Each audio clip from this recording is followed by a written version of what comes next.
Hi, I'm Dr. Peter Derman, minimally invasive and endoscopic spine surgeon at Texas Back Institute. In this video segment, my partner, Dr. Rey Bosita, and I are going to discuss some of the precautions that are being taken around the coronavirus pandemic, specifically how it relates to having surgery in this time. So we get a lot of questions from patients and also family members about doing surgery during COVID.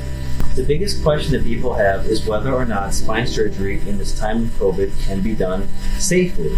And I'm here to tell you that at Texas Back Institute, we pride ourselves on putting the safety of our patients first. When the decision to undergo surgery has been made, patients are screened not only for COVID, but for other medical comorbidities that can affect the patient's outcome after surgery. Specifically for COVID, testing is done 1 to 4 days before surgery occurs, and patients are further encouraged to stay at home and quarantine themselves after the COVID testing has been done and before surgery happens. This is a good way to try and minimize any risk of COVID exposure or transmission between patients or family members.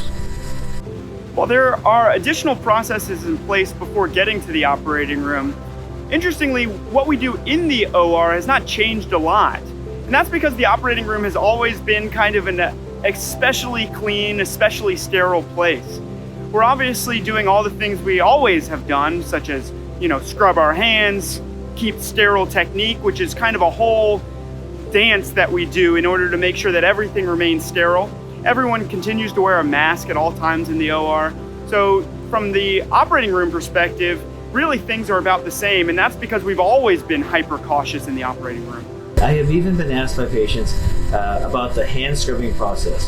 Surgeons and anyone who's in the operative field have to scrub their hands very carefully before every single case to make sure that the hands are clean and also to minimize risk of disease transmission, not just of COVID, but of anything else. Different hospitals have different rules, and this is kind of changing constantly about having visitors and where visitors can be and how long they can be there and how long they can stay. But most of the hospitals are limiting visitors to some extent. Some are allowing visitors just during certain hours and not staying overnight in the hospital. And while this can be unfortunate for a lot of patients, especially those staying overnight in the hospital, it does keep everyone safer. And so I think it is a necessary thing to do for the time being. Although we're constantly reevaluating the situation and certainly will expand access to visitors once it's safe to do so. I hope this was helpful and provided some good information for you and hopefully put some of your fears at ease. If you have any additional questions about any of this, please feel free to reach out to us at Texas Back Institute.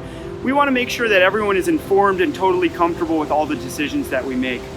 Fortunately, we feel like we're doing a good job and are able to take care of people from a surgical and non-surgical perspective in a safe and responsible manner. Be safe out there. Take care.